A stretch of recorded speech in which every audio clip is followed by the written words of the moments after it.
And then when the Spanish explorers first came through his area, especially around Chihuahua, where the mesquite originates, they saw the tree changing from its barrenness of winter and leafing for the spring, and this beautiful lime green long leaves. And they thought when it was fully covered, they were round and dome-like, and so they named those trees mesquite, which is Spanish for mosque. They look like mosques of the Islamites, of the Muslims.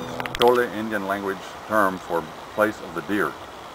Okay, and that's the name. When you say Mazatlan, it's not a Spanish word, but rather a word of the indigenous people who lived there before the Spanish arrived. Place of the deer, because the deer do come down there.